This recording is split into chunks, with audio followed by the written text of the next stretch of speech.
Deep inside the heart of the Amazon rainforest lies a cave so massive, it defies logic. Stretching for 2,000 feet, this tunnel is so big a human could easily walk around inside of it. Its walls are etched with deep, mysterious claw marks. But this is just one of many. If you travel to the south of Brazil, you'll stumble upon over 1,500 similar caves, ranging from modest tiny burrows to massive passageways. These are not your average spooky, bat-filled caverns. They're what researchers call paleo burrows, also known as ancient underground structures dug by creatures so colossal they make modern elephants look small. Whatever creature dug those tunnels displaced 800 elephants worth of dirt. I know, it still looks like a normal cave, but experts noticed this one was special because the walls were too neat and rounded, and the floor was too smooth. Besides, no water or erosion leaves such signs of serious digging power.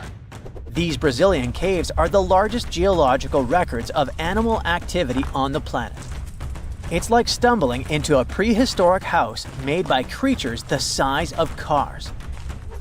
To unlock this mystery, researchers analyzed the scratch marks on the walls and realized they had probably been made by giant ground sloths, a species called valgipes, which could weigh nearly 9,000 pounds and eat your average annual menu in about 3 days. Despite being huge, these animals were not earthbenders. They had to work in groups if they wanted to dig such long tunnels. This is why scientists believe many sloths shared the same tunnel and dug it together. Even some giant armadillos may have helped with the digging. After all, they were ridiculously skilled excavators and lived there too. Okay, but why would a giant sloth or armadillo need a 2,000-foot-long underground lair? Great question. And the truth is, scientists aren't totally sure. It doesn't make sense for them to dig tunnels this massive just to escape predators, especially since the tunnels were big enough for a saber-toothed tiger to crawl in, for example. So, unless they installed prehistoric security systems, this theory has holes. Haha, pun intended. The best bet is probably climate. Back then, everything was drier and colder, and some species of giant sloths were living their best lives back when Earth was transitioning between cold and warmer periods. Their big bodies usually protected these animals from temperature changes, but drastic fluctuations probably made them hide in order to survive. Besides, just like modern sloths, giant sloths probably had a hard time maintaining their body temperature, and going underground for a while is a great way to protect your babies and save some energy. After all, the bigger you are, the more energy you spend. Some scientists believe these tunnels might have had rotating tenants. One sloth moves in, digs a bit, leaves some scratch marks, moves out. And sometime later, another one crashes there and adds its own decor touches. A hostel for ancient megafauna. All evidence points to a more timeshare situation than a prehistoric private property. After all, these creatures weren't exactly social butterflies. Most sloths and armadillos usually keep things strictly one-on-one, just mom and baby. Yeah, dad sloth stuck around only for the good part. But you probably noticed one tiny detail here. These guys are not around anymore. They went extinct 11,000 years ago, right around the time humans started to get popular on Earth, when another ice age was ending. In fact, 80% of all mammals that were heavier than 2 pounds disappeared then.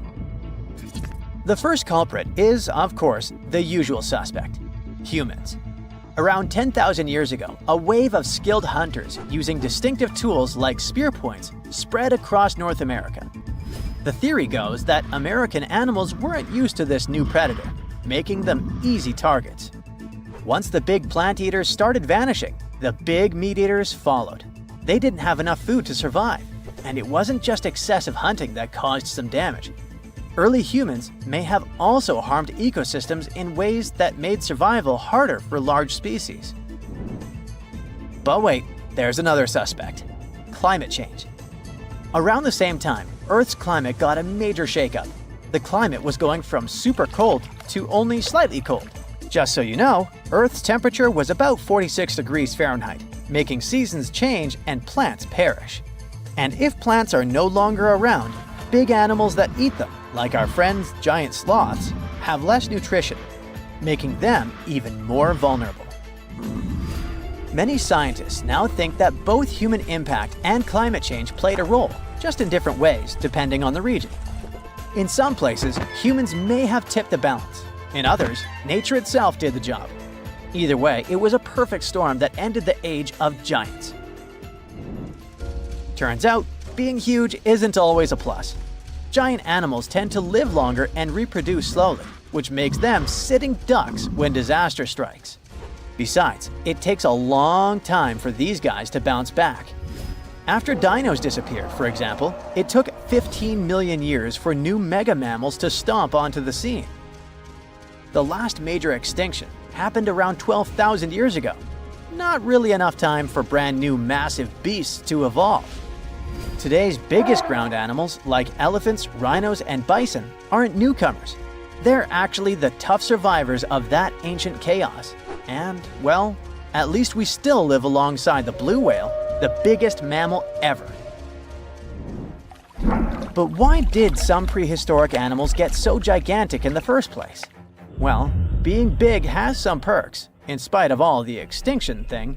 It keeps you safe from predators and helps you win the fight for food. If plant eaters bulked up, predators had to level up too, just to keep up. And the environment plays a big role. You see, cold-blooded animals might grow bigger in hot places to stay cool, and warm-blooded giants thrive in cold places to stay warm.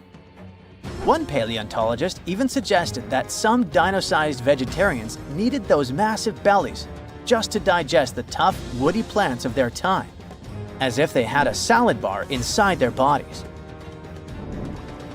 There's also the thing with oxygen. Back then, Earth's atmosphere had way more of it. That's a big deal, especially for creatures with less efficient breathing systems like insects. Higher oxygen levels meant their bodies could handle more growth and more activity, kind of like nature's turbo mode. We also have to discuss bones, specifically the lighter ones. Many huge dinosaurs had air sacs built into their skeletons, just like modern birds. This made their bones strong but not ridiculously heavy, meaning they could grow super tall or long without collapsing under their own weight. Those air sacs also helped with cooling down, which is super important when you're basically a walking oven of muscle. On the flip side, modern mammals are limited by gravity and biology. Bigger bodies need stronger hearts, lungs, and blood pressure just to keep functioning, and land doesn't offer much support. This also explains why whales got even bigger than dinosaurs. The ocean acts like a natural support system, which pretty much means that buoyancy helps hold up all that mass. So blue whales can hit a jaw-dropping 330,000 pounds without turning into pancakes. On land, that kind of size would be a serious health hazard. So ancient giants weren't just freaks of nature. They were the result of the right mix of air, food, physics, and environment working together in just the right way. The whole extinction event surely is a bummer for giant sloths that worked as gigantic engineers of nature, but it surely prevented us from sharing the planet with insects the size of crows, like some types of griffin flies or millipedes reaching almost 6 feet in length. Yikes! Now, if you'll excuse me, I'm going to appreciate modern sloths. Slow, small, and thankfully incapable of terraforming the landscape and giving me insect-related panic attacks. It's the first day of your long-awaited trip to the Amazon forest. You flew all the way to South America. More specifically, you landed in the city of Manaus. It's the heart of the Brazilian Amazon. So far, you've traveled by air, car, and now water. You are on a tiny boat moving through the dark waters of the Amazon River. Yes, the river is also called the Amazon. And just FYI, it's the second longest river in the world. It loses only to the Nile River in Egypt. The Amazon sprawls for an impressive 2,700 square miles, beginning in Peru and ending only when it meets the Atlantic Ocean off the coast of Brazil. To get a closer look at the forest, you decide to start by exploring it by boat. First up, you watch some piranha fishing. You can even try to catch one yourself if you like. As you may know, piranhas are carnivorous fish that inhabit the Amazon River, so it might not be your best option to go swimming in these waters. One of the most emblematic species of alligators present in the Amazon River basin is the broad-snouted caiman. It looks pretty much like a regular alligator, except for the fact that it has a yellow chin. Your guide leaves the boat and searches the water to show you a caiman up close. He also tells you of another legendary creature that lives in the dark waters of the river, the pink dolphin. Lucky you get to witness a family of pink dolphins showing their fins near your boat. They look magical from the place where you're sitting. You've probably never known dolphins can be pink, huh? After a few mesmerizing moments, you discover that the dolphin's pink color is nothing but an illusion.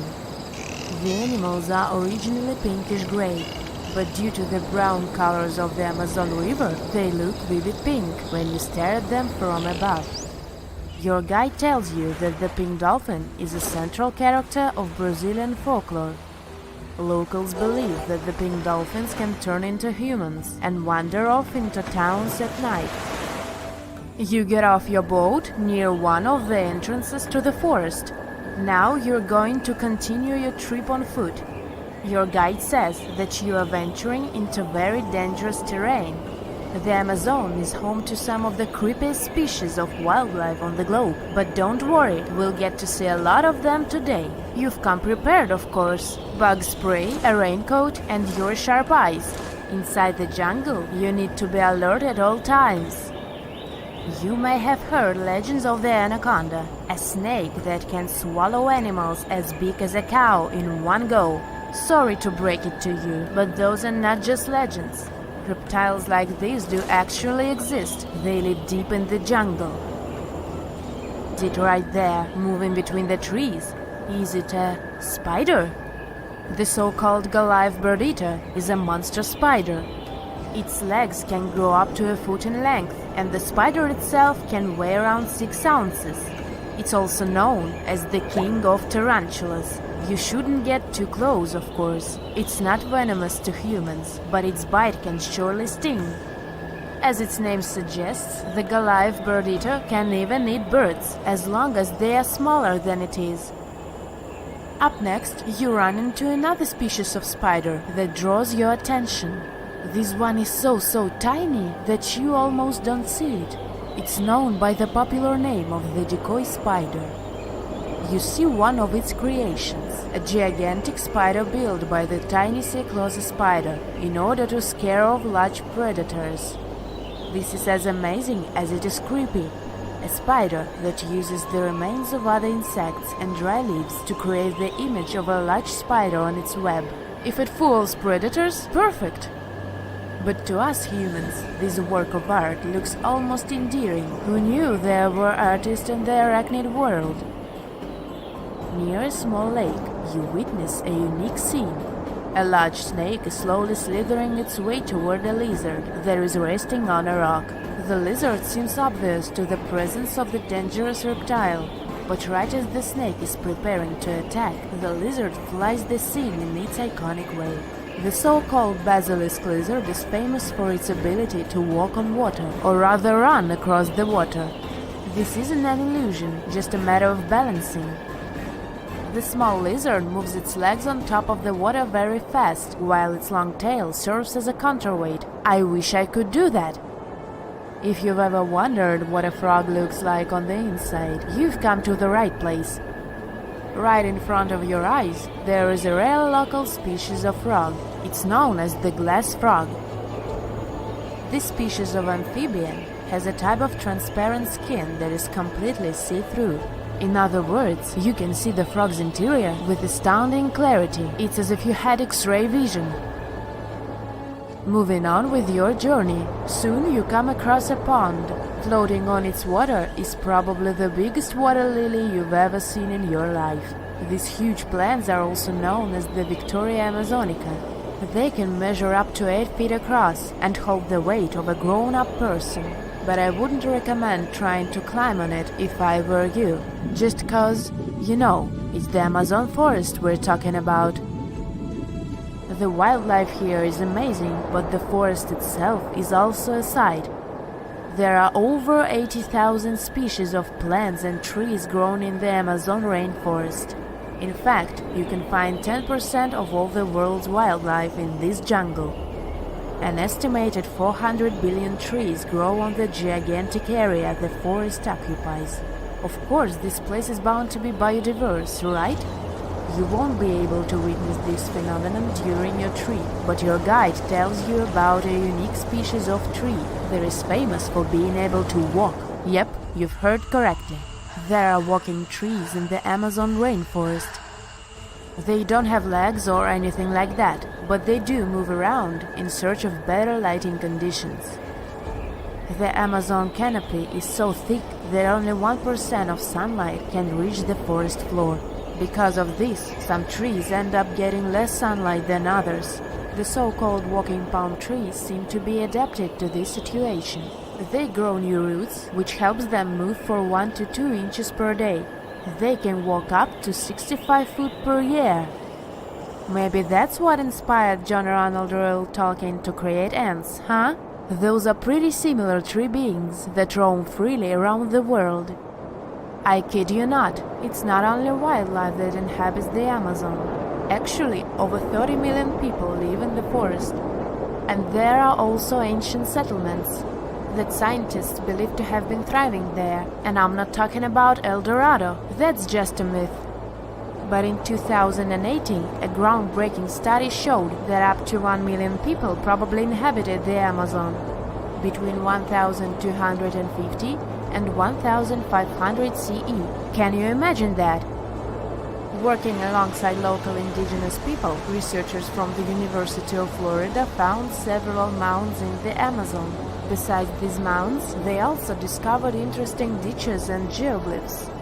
After mapping all of these recurring mounds, scientists understood that this was a sign of an ancient settlement. They found remnants of carefully designed walls centered around plazas. This could only mean that these ancient cities were big and could host hundreds of thousands of people. These findings brought back the idea that the Amazon could have been home to thriving civilizations way before the Europeans arrived there. But rather than cities drenched in gold, they were simply well-developed agricultural societies. Imagine a place that could literally start at one end, trek over 1,800 miles straight to the west, and still be stuck under that massive canopy. This place is like a haven for all sorts of crazy creatures, hosting around 10% of the world's species. It's always been seen as this wild, untouched paradise where humans haven't messed things up yet.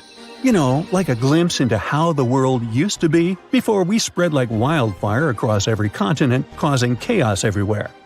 I'm talking about the Amazon region. That massive jungle turns out to be hiding some seriously cool secrets.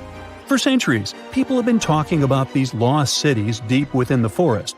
We're talking about El Dorado, the legendary city of gold that had Spanish explorers going crazy, venturing into uncharted territory, never to return. And even in the 20th century, the adventurous Perry Fawcett went looking for the lost city of Z and disappeared into the jungle, leaving us all hanging. Scientists have actually found evidence that ancient cities did exist in the Amazon. But how did they find these hidden ruins in such a dense and remote forest? Well, they've got this awesome technology called LiDAR. Basically, they hopped into a helicopter and used light-based remote sensing to digitally strip away the canopy and reveal the ancient ruins of a massive urban settlement around Llanos de Mojos in the Bolivian Amazon. The place was once home to the Kasarabi culture, which thrived from 500 to 1400 CE. They had these incredible urban centers with huge platform and pyramid structures. They even had raised causeways connecting different suburban-like settlements spread across miles and miles of land. These guys were seriously ahead of their time, and they had an epic water control and distribution system with reservoirs and canals. So yeah, the Amazon rainforest wasn't just some untouched wilderness. It was actually heavily populated and even urbanized for centuries before recorded history of the region began. But the thing is, a bunch of people turned a blind eye to the fact that there were actually some pretty cool architectural sites lurking around here that totally deserve some exploring. Scientists predict that in the next 10 to 20 years, we're going to uncover a ton of these cities, and some might even be bigger than the ones we're talking about here. Michael Heckenberger, an anthropologist with the University of Florida, points out that we've seen some similar settlement features, like moats and causeways, in other parts of the ancient Amazon. This new research reveals something totally mind-blowing. Past examples of urbanism in the Amazon were more like groups of villages connected together, not quite what we'd call urban. You see, they were missing those fancy larger centers with their grand architecture and stuff. But guess what? Llanos de Mojos has got them. This place is the real deal when it comes to a fully urbanized Amazonian landscape. So, in the Llanos de Mojos region, a bunch of ancient settlements have been found. These were home to the Kasarabi people, who were all about hunting, fishing, and farming maize. We're talking about hundreds of sites, spread across 1,700 square miles. But these sites were so remote and hidden in the tropical forest that it was like trying to find a proverbial needle in a haystack. A team of archaeologists weren't going to let that stop them, though. They decided to take to the skies and use some fancy LiDAR mapping technology. Just imagine an aircraft flying over the area, shooting out a bunch of infrared beams. These beams hit the ground and bounce back, giving us the distance to different objects. It's like creating a super detailed map from above. Using computer software, these genius scientists were able to strip away the trees from the images, revealing the Earth's surface and all the ancient archaeological goodies hidden beneath. And boy, did they strike gold. They found a whopping 26 unique sites, including 11 that nobody even knew existed before. So what about these 26 super cool sites? Among them, we've got Landivar and Kotoka, which are like these huge urban centers. And get this, we already knew they existed, but the new maps revealed they cover 1.5 and 1/2 square miles respectively. These centers are surrounded by moat and rampart fortifications, like something out of a medieval castle, and they've got all sorts of crazy stuff inside. We're talking artificial terraces, massive earthen platform buildings, and pyramids that reach over 70 feet tall. All these epic buildings are actually facing the north-northwest. It's like they were trying to align themselves with the cosmos or something. This kind of cosmic worldview can be found in other ancient sites in the Amazon too. Now, let's take a bird's eye view and strip away all those pesky trees. We can see these two centers in all their glory, and they're actually connected to a whole network of settlements through a bunch of causeways. Picture it like spokes on a wheel, stretching out for miles. Canals also stretch out from these main centers and connect to rivers and Laguna San Jose. It's like they had their own water delivery system going on. These ancient guys totally reshaped the whole landscape with their crazy cosmology. The only bummer is that their impressive architecture was made from mud brick. While it looked amazing back then, it just wasn't as durable as the limestone used by the Maya. What happened to the Kasarabi and their settlements is still a big mystery. But based on dating at the sites, it looked like they disappeared around 1400 CE, way before Europeans arrived in the Amazon. One theory is that a massive drought hit the region and messed everything up.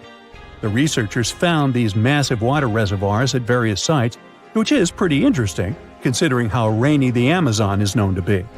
Who knows if they were for drinking water or farming fish and turtles? But hey, severe droughts have happened in the past, and it only takes a couple of bad harvests to make people pack up and move on. What's even more interesting is that these communities thrived in the same area where this guy Fawcett we mentioned before went missing while searching for his lost city of Z. Maybe he was onto something after all. This is how it was. Fawcett stumbled upon this super cool document called Manuscript 512 at the National Library of Brazil. It's believed to have been written by a Portuguese explorer. Now, according to this document, back in 1753, a group of explorers discovered the remains of an ancient city. It had arches, a statue, and even a temple with hieroglyphs. But the document didn't spill the beans on where this city was located. So Fawcett got all hyped up about finding this city and made it his secondary mission after his main goal of finding something called Z. At one point, he had to come back to Britain to run some errands, but in 1920 he decided to give it another shot. Fawcett went on a personal expedition to find the city, but it was unsuccessful. 5 years later, Fawcett, his son Jack, and their buddy Raleigh Rimmel disappeared in the Mato Grosso jungle. Some researchers think that Fawcett might have been influenced by info he got from indigenous folks about this place called Cohicagu. Turns out Cohicagu was discovered by Westerners in 1925, and it had the ruins of 20 towns and villages. Up to 50,000 people might have lived there. And get this, the discovery of other earthworks in southern Amazonia totally supports Fawcett's theory.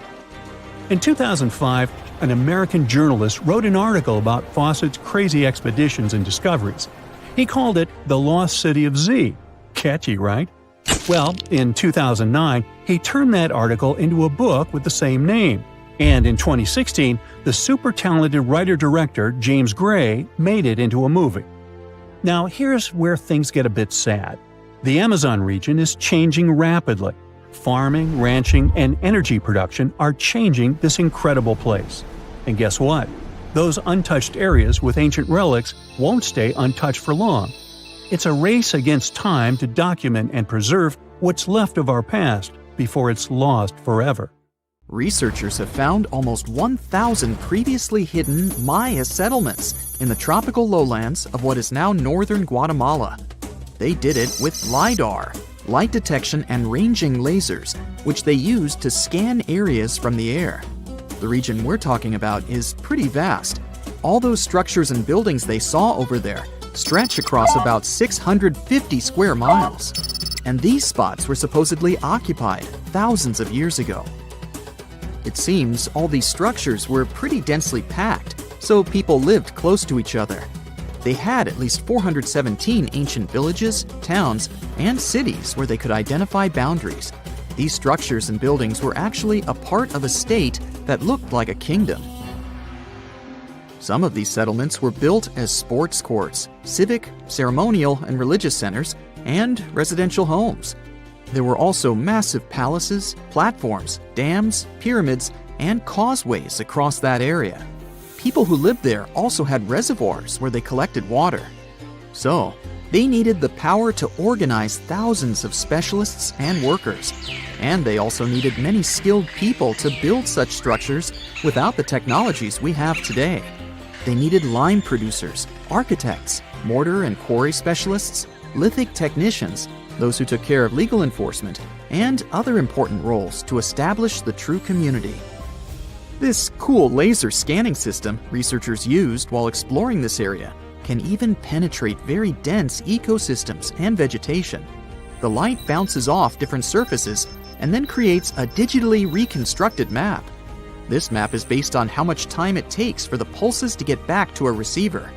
So, with this laser system, they discovered there were also lowlands for agriculture. So why exactly did the Mayas settle in this region? It was a specific area. Plus, it was hard to build such an amazing kingdom in a tropical rainforest climate. Back in the old times, ancient peoples had mostly inhabited areas in drier climates. Over there, they would build water resources, which were some sort of the basis of society and a source of life. An example of this is Teotihuacan of Highland Mexico, although they did have a couple of navigable rivers they could use for transport and trade. But these rainforest areas had their advantages too. The Maya used natural resources like limestone, which was their primary building material, salt, and the volcanic rock obsidian, which they used for different tools. Also, they managed to find enough dry land to live and build homes there. The lowlands were seasonal swamps called bajos, and they were perfect for agriculture because of the fertile soil. Generally, The Maya built settlements that could endure rainy periods too. They were ready for different circumstances, including flood and drought, which is something you could see in how they built houses. Their architecture was also one piece of evidence that showed their community was like a centralized kingdom-like state, which shows they stuck together through tough times.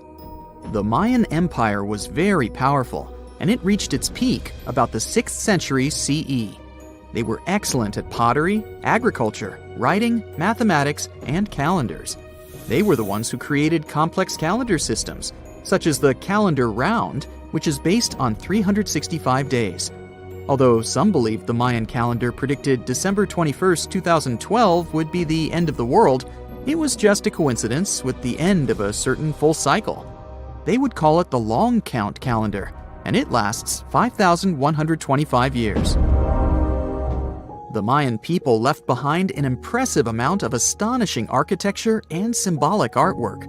Most of their stone cities ended up abandoned by 900 CE. No one still knows why the Mayan civilization in that area collapsed, although there are some theories. Some think that by the 9th century, these people had exhausted the resources around them to the point that they could no longer feed and sustain such a big population. Others believe some city-states didn't get along that well, so they broke down the traditional system of power they used to have. Some say it was all because of a very long period of drought. It could be a combination of all these factors, though. But one Mayan city, located on an island, even survived until the 17th century. It was long after the rest of the Mayan civilizations had been destroyed or abandoned. If you're a traveler, you might know the town by its modern name, Flores. Scientists believe about 2,000 people lived there. The earliest Maya people were farmers. They cultivated crops like beans, squash, corn, and cassava. As they had many interesting ingredients, they created hundreds of cool recipes.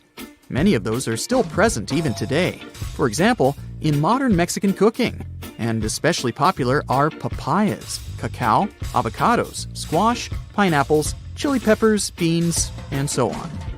Even though the Maya mostly practiced a kind of primitive type of slash-and-burn agriculture, there is also evidence of them using some more advanced farming methods, like terracing and irrigation. And they were big chocolate lovers.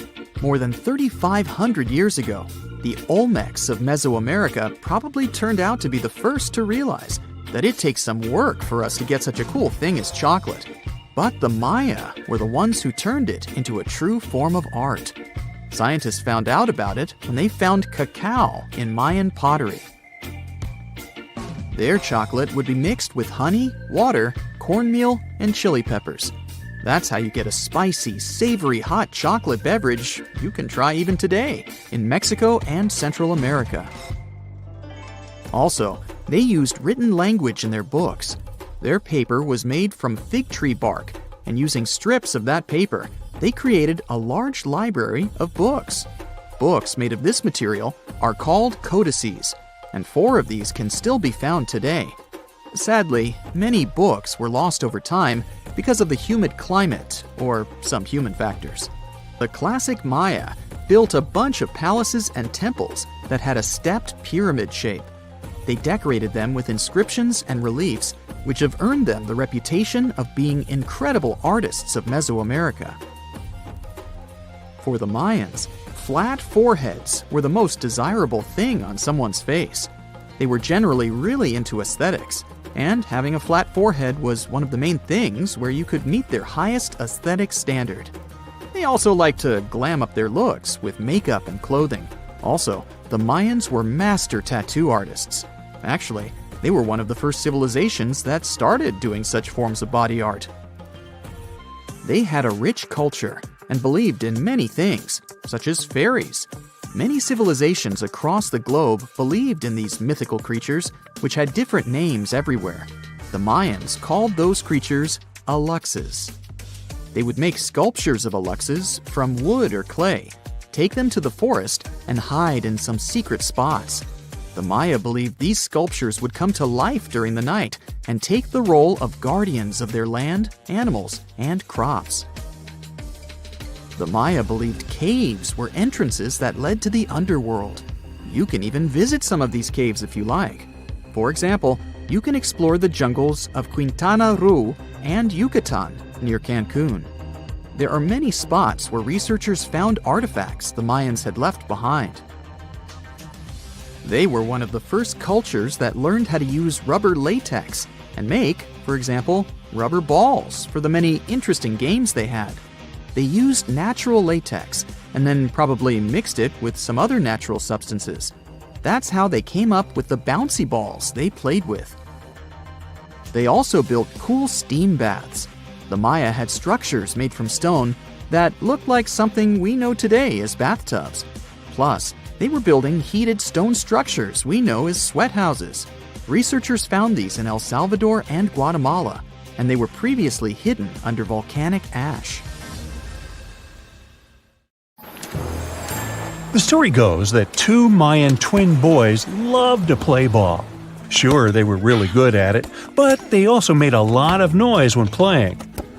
The lords of the underworld soon became bothered by the sound and summoned the two boys to the underworld, a place the Mayans called Xibalba.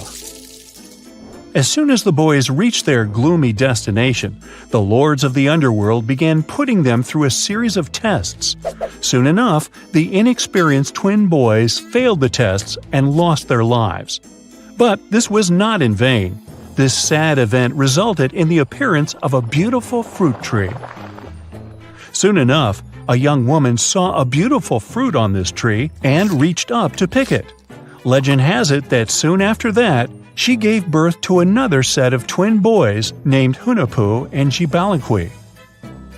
Just like their ancestors, these twins were great ball players, but they were equally as loud, and the lords of the underworld became annoyed again.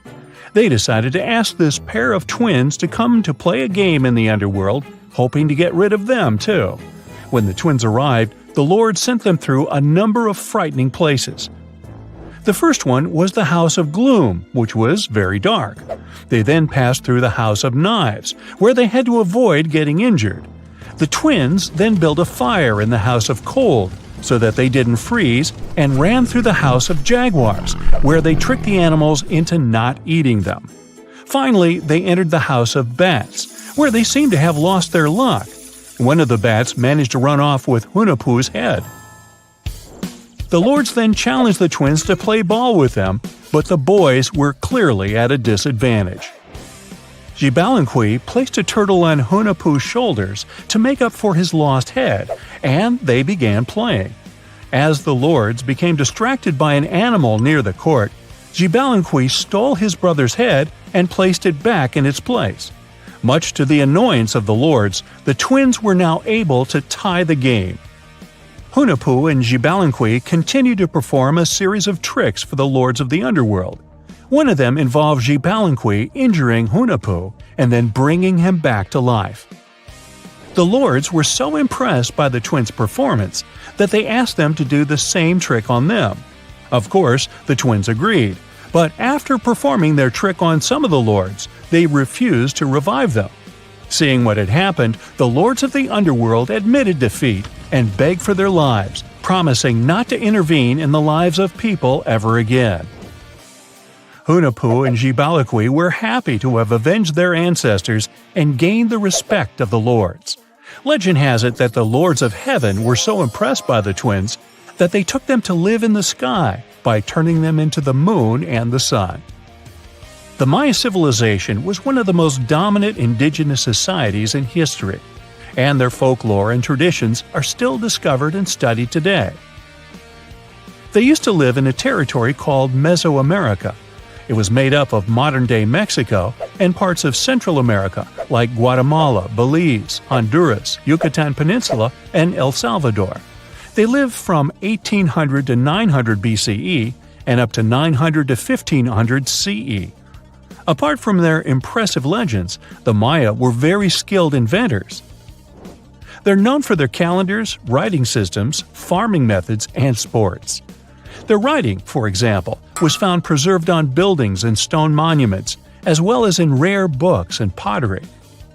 It's a system made out of more than 800 hieroglyphics in various combinations. Each of those signs was said to represent a syllable. Their writing system was deciphered by accident by Tatyana Proskorakov, an American woman who initially studied to be an architect. Since she didn't find a job in her field, she eventually became a Mayanist in her own right, despite not being academically trained. She was the first to notice that the Mayan upended frog glyph meant birth, and that their toothache glyph meant the date when the king ascended to the throne. It made it easier for scientists to pinpoint birthdays, as well as the names of the rulers of a specific Mayan dynasty. They also invented the concept of zero, which is seen as one of the greatest innovations in mathematics, physics, and human history altogether. Sure, even back then, people understood the idea of having nothing, but the concept of zero as a number is a relatively new invention. A fun fact about Mayans is that they really liked hats. The bigger your hat was, the more important you looked. Not only was it a sort of fashion statement, but it also made them look taller, which was a big deal for their aesthetic. The Mayans also came up with one of the most intricate and complex calendars in human history. It was the first to use zero as a placeholder. Their calendar ended on December 21st, 2012, which led some people to believe that it translated to the end of the world. Obviously, that was not the case. It just so happened that the date coincided with the end of a Mayan cycle of years. But you know, as advanced in science and astronomy as they were, they did make some mistakes. One of them was their belief that the world was flat. Their theory was that the four corners of the world were watched by the Brother Lords, who kept the sky from falling over their lands. Hats off for their menus, though, as they were well-known chocolate eaters. They turned eating chocolate into a form of art. The drink they made wasn't really like the hot chocolate we enjoy today, though. The recipe included mixing cacao with water, honey, chili pepper, cornmeal, and other ingredients to make a foamy, spicy drink. The ritual of drinking cacao was a crucial part of their celebrations. We're not done discovering all the amazing parts of their architecture and civilization. It was only a few years ago that a Maya pyramid was found at Tonina, in the Mexican state of Chiapas. It was estimated to be more than 1,000 years old. The reason why it escaped archaeologists for so long was that it lay hidden under what was believed to be a natural hill. The ruins of two Mayan cities have been recently discovered in the Mexican state of Campeche. Why didn't we find them until now? Well, they were concealed by really thick vegetation, which made it difficult for archaeologists to reach them. The Mayans didn't just disappear. Their descendants are still around today, many of them choosing to live in their ancestral homelands. You can find them in Guatemala, for example, where the Maya people make up the majority of the population. Overall, the Maya ethnic group contains people that speak different Mayan languages, such as Yucatec, Quiche, Quechua, or Mopan. They had no idea what a spa day was, but the Mayans really enjoyed a nice sweat once in a while. Sweat lodges were discovered around ancient Mayan sites. They were built out of stone or adobe. These rooms were an essential part of their cleansing and healthcare rituals. One of the earliest sweat lodges was found in Quello in northern Belize and appeared to date back 3,000 years. One of the most important parts of the Mayan culture was a ball game which they named Pix. It had both political and spiritual significance. We can see ball courts at important parts of Mayan archaeological sites. The main goal of the game was to pass a rubber ball through a very high stone hoop without using your hands. Basically, it was a combination of soccer and basketball. However, it could have serious consequences. The loser could, at times, even lose his own life. Ooh, high stakes indeed. Because of this game and the need for bouncy balls, the Mayan people were some of the first cultures to use rubber. They made it using natural latex. There were different kinds of rubber depending on what natural substances the latex was mixed with. And that, my friend, is the way the ball bounces. Sorry, but you know me, I just couldn't resist. You are lost deep within the jungle in the Yucatan Peninsula in Mexico. There are strange noises all around you, and to make it worse, the sun is setting. Soon, you'll be alone in the middle of an unknown rainforest. Guess it was a pretty bad idea to come looking for El Dorado on your own, wasn't it? You keep walking as fast as you can when suddenly, wait! What's this you're seeing? It looks like large stairways made out of stone. This definitely doesn't look natural, so you take a picture. Maybe you didn't strike gold, but you might have just found something relevant. Congratulations! You found Ocumtun, a long-lost Mayan city, hidden 37 miles into the jungle. The name literally translates to stone column. Stone was probably in at the time, so these guys used a lot of it to build their pyramids, houses, and even ball courts. If you ever thought that Europeans invented ball games, think twice. Mayans love to play ball games for recreational purposes. Ocumtun is part of a series of other long-lost Mayan cities that are being discovered with the help of new technology nowadays. We'll talk more about the other ones in a jiffy. Perhaps the biggest surprise of this one is that it was surrounded by wetlands, which is why the city was built on high ground. The city was monumental, covering an area of over 120 acres. That would be as big as 90 football fields right next to each other. Scientists have found proof that Ocumtun had pyramids of up to 49 feet high, and that it was likely an important social hub between 250 and 1000 CE. This is definitely a game changer. But lost Mayan cities began to be unearthed in the 19th century. Modern technologies, such as LiDAR imaging, help archaeologists see through dense canopies of the forests. This means that people don't really have to risk getting lost in the tropical jungle like you did at the beginning of this video. LiDAR works sort of like an X-ray. It sends out laser beams that can detect any signs of ruins or ancient constructions. According to space archaeologist Sarah Parchak, satellite imagery has been a key player in discovering ancient cities in South America, Egypt, and other places. Sarah herself spends most of her days scouring images for any signs of where there could have been cities long ago. She says that more often than not, what happens is that ruins are covered by vegetation, soil, or sand, which makes them super tricky to find. But thanks to these awesome tools, scientists also made the huge discovery of ancient Mayan causeways, which spread throughout old Mayan territories. I mean, take a look at these roadways. You'd expect to see ruins like this in places such as Portugal, England, or the United States. I'm talking about 130 feet wide roads painted white to help travelers journey through the nighttime. Scientists recently unearthed a 110-mile network of roads such as these, and they think this dates back to before the first registered Mayan highways we've known so far. These roadways, which sometimes ran over the swampy ground and were even elevated at times, are being called the world's first superhighways. Even if there is no registry of animal-powered vehicles, it's believed that the Maya used them to travel around a network of possible 964 settlements. They were built like a huge spiderweb, and from what archaeologists have gathered, this huge system of roads worked to connect a big system of economic and social interactions between Mayan cities. This completely debunks the traditional idea that the Mayan pre-classic period, which dates back to 2000 BCE, was made of small, tribal settlements. Imagine the manpower and engineering ability you need to muster to build something close to these white highways. Scientists believe that these causeways were built pretty much the same way as the Mayans built their pyramids, with a mixture of mud and quarry stone. Oh, and using several layers of limestone to make them white. That's pretty cool, right? But let's take a few steps back for a moment to get some context. The Mayans were one of the biggest pre-Columbian civilizations living in the Americas. Until now, experts believe that at its apex, the Mayan civilization consisted of over 40 cities with a population of millions of people. That's a lot of folks. Their civilization spanned Mexico's Yucatan Peninsula, Guatemala, and Belize. And they survived mainly on agriculture.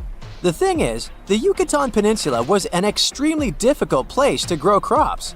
So the Mayans had to develop a complex irrigation system in most of their cities. They built a series of ceremonial buildings, pyramids, and plazas. The Mayans might have been keen pyramid builders, but they also developed an advanced astronomical system. With whatever ancient technology they had, they were able to predict the exact location of planets such as Venus and Mars, as well as the exact dates of eclipses. If you've ever seen examples of ancient Mayan cities, this is Tikal. Located at the heart of the Guatemalan jungle, Tikal is believed to have been the capital of the ancient Mayan conquest state. At its height, it was comparable in importance to cities such as London or New York in today's world. It's composed of a series of complex monuments. The North Acropolis is one of Tikal's most ancient complexes of monuments. Built solely by human hands around 350 BCE, it served as the resting place of kings and chiefs. Its monuments are up to 200 feet high. Back in the day, the step pyramid temples were painted a beautiful red. Mayans loved that color. Today, of course, you'll only see the limestone. Then there's Chichen Itza. It's got one of the best preserved pyramids on Earth to date. Located in Mexico's Yucatan state, this Mayan city is well over 1,500 years old. At its peak, it was home to 35,000 people. The site covers 4 square miles of land. The highlight is El Castillo, a tremendous step-like temple standing 80 feet above ground. Its most peculiar feature is that it has 91 steps up each of its 4 sides, including the upper platform, which makes for 365 steps, the same number of days as the solar year. You can see that these folks were a pretty big deal, huh? That's why nobody can really understand what happened to them. There's a big lack of evidence on the decline of this almighty empire. What could have been the cause of their demise? Was it a drought? New research in 2017 did bring some new discoveries into the mix. Using data from a site at Ceibal, located at southwest of Tikal, scientists analyzed radiocarbon data from ceramics and archaeological excavations to extract new information about the unexpected demise of this great civilization. The information shows that instead of a sudden collapse, the Mayans most likely fell in waves of social instability and political crises. These events are believed to have deteriorated Mayan city centers and began causing the dispersion of the Mayan population. It's hard to pinpoint the exact causes, though. But hey, recent discoveries are shedding a big light on humanity's past. Not only about the Mayan Empire, but about other long-lost civilizations of South America. A major recent discovery in Brazil was done using satellite imaging technology and is also shocking scientists. Some images from near the Xingu River, also in the Amazon, suggest that cities of millions of people might have existed inside the jungle, way before our modern civilization ever existed. I mean, if this doesn't shock you, I don't know what will.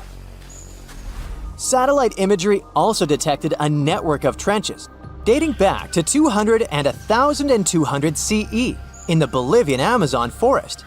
These proofs suggest settlements that could have supported around 60,000 people right in the middle of the Amazon forest. When researchers from the University of Florida went on ground to check the satellite information, they were shocked to find several mounds that were accompanied by ditches and geoglyphs. Archaeologists also found remnants of carefully designed walls centered around plazas, much like the type of construction done by the ancient Mayans. Can you pronounce this name of the Aztec capital city? Yes, it's quite difficult to say in English and above my pay grade. Okay. It's Tenochtitlan. And Mayan cities are hard to pronounce too. Consider Jaxchilan. They must be part of the same language, right? Well, not really. The Aztecs and the Mayas were among the most famous Mesoamerican peoples. That's present-day Central America. But they didn't speak the same language, and they weren't even the same civilization. The two nations lived in different eras. The Aztecs dominated the region from the 14th to the 16th century. Back in Europe, this was near the end of the Middle Ages. The Mayas came before the Aztecs. Historians believe they started building city-states in the 3rd century.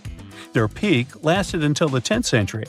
Now, this doesn't mean that the Mayas and the Aztecs didn't have contact with each other. But at the time this happened, the Mayas were on a decline, so the Aztecs traded more with their descendants than with real Mayan people. The two civilizations didn't even live in the same place. The Aztecs built their cities in the north of what is today Mexico. The Mayas lived to the south of them in the Yucatan Peninsula. Yes, that's also in Mexico nowadays. But the Mayas inhabited parts of modern-day Guatemala and Belize as well, and they spoke a number of languages. There's a whole Mayan language family they spoke, not just one language. Some of those languages have survived through today. Estimates show that there are 6 million indigenous Maya people groups spread across Central America. In Guatemala, there are 21 Maya languages recognized by the authorities. Further north, in Mexico, the number of official languages is 29. For the Aztecs, the situation is much simpler. They had a single language. It still has around 1.5 million native speakers, mostly in central Mexico. That's more than any other family of indigenous languages in the region. But is there a chance a speaker of Aztec languages can understand a speaker of the Maya language? Not by a long shot. The two languages are completely unrelated. In fact, they didn't even share the same writing systems. The Mayans were more advanced because they used hieroglyphs. Yep, like the ancient Egyptians. Instead of letters that make up words, ancient civilizations used tiny pictures to symbolize an object or a concept. When the Mayas wanted to write the word jaguar, for example, they would draw a small image of the animal. In total, their writing system had more than 800 characters like this one. Way too complicated compared to the modern way we write down words. But the Aztecs were one step behind the Mayas. They used pictograms and ideograms. Simply put, these are elaborate drawings that mark an object, animal, or concept. Compared to Mayan hieroglyphs, they aren't simple symbols anyone can draw, but true masterpieces of visual art. Only highly skilled painters could draw them. I don't say write because, technically, the Aztecs didn't have a writing system. So you could say that the Mayas were more advanced when it came to language. After all, they had the only known fully developed language in the Americas before the arrival of Europeans. But in terms of culture and economy, the two societies weren't that much different. Neither of them used work animals for agriculture and transport. The main crop for both peoples? You guessed it, corn. What they called maize. Christopher Columbus was the first to transport corn back to the old continent in 1493. The Mayans also cultivated sunflower, vanilla, and cotton. The Aztecs produced chili, beans, and squashes. When it comes to meat, the Aztecs were happy to catch fish and shrimp. The Mayans penned turkey, just like we do with chicken today. The Aztec society consisted of nobles and commoners, all led by an emperor. The Mayas mostly lived in independent city kingdoms, ruled by a king and his royal household. There were no wheeled vehicles in these civilizations. Aztec merchants traveled across Mesoamerica carrying goods on their backs. Not the most comfortable mode of transportation, definitely. We shouldn't think of Aztec roads as the ones we have today. They were narrower because they saw only foot traffic. Mayas used a similar road system that also included canoes. They wouldn't travel far from the coast, though. They carved out these vessels from large tree trunks. An average Mayan canoe was 50 feet long. That's the length of a modern-day yacht.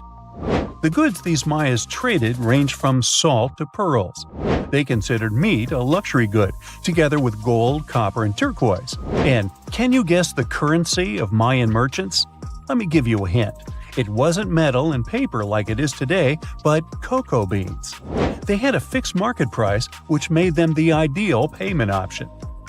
The situation in modern societies is not much different. Around 2/3 of all countries have pegged their currency to the US dollar. For Mesoamericans, cocoa beans were their green banknotes. The Aztecs used the same exact currency, but with a twist. They had something called axe money. One axe was worth 8,000 cacao seeds. I bet their exchange offices were fun places to work. When it comes to minerals, jade was highly esteemed in both cultures. The Mayas and the Aztecs made tools and ornaments from it. These peoples believed jade brought beauty and long life to the person who wore it. Their jade mines were located in present-day Guatemala. And remember that city from the beginning that we could hardly pronounce? The founding of the Aztec capital gives an insight into the belief system of the whole nation. According to legend, the Aztec deity told them to build a city in the place where an eagle sits on a cactus with a snake in its talons. They saw this happen on an island in a lake. This is where they built the city. If you want to find it on the map of Central America today, look for Mexico City. That's the site of an ancient Aztec capital. It even got its name from the ancient nation, because Mexica was an alternate name for the Aztecs. They constructed the city on small artificial islands. It was slightly bigger than the surface area of London Heathrow Airport. The Mayas didn't have a capital city as we know it today. Their civilization spanned across 40 cities. These settlements had a population of 5 to 50,000 inhabitants. Today, these sites could be classified in terms of size as small American towns. But the total number of Mayan cities is not final. Archaeologists keep discovering new ones deep in the jungle of the Yucatan Peninsula. Quite recently, researchers unearthed a new site in the southeast of Mexico. They found a number of stone columns and named the city after the Mayan word for it. Back in the day, the city was part of the central Maya lowlands. Today, this region is covered with thick jungle.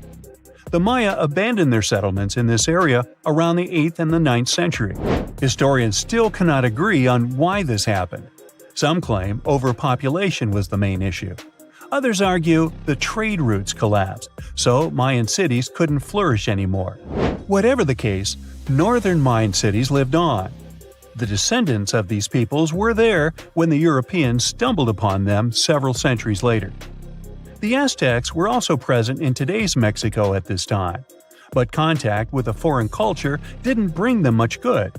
There was an outbreak of smallpox that sealed the Aztecs' fate.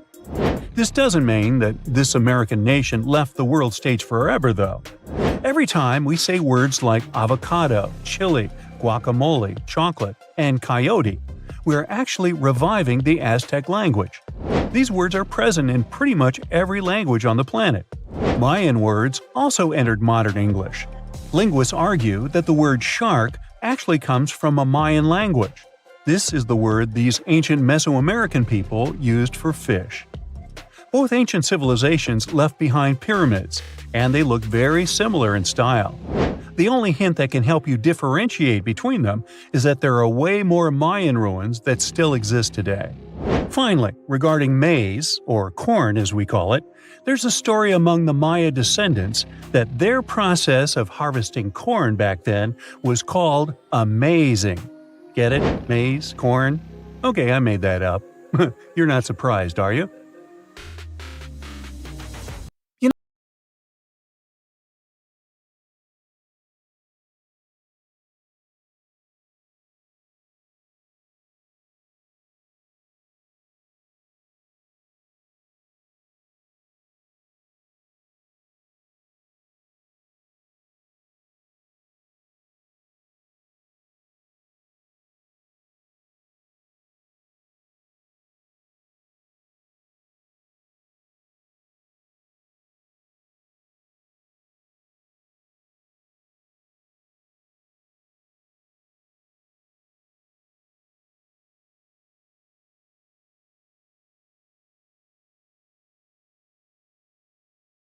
For the ride. Rainforests are dense and difficult to access.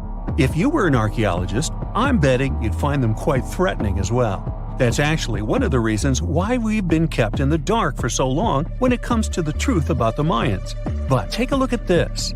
You'd expect to see ruins like this in places like Portugal, England, or the United States. I'm talking about 130-foot wide roads, painted white to help travelers journey through the nighttime. For scale, these roads were about half the size of an American football field.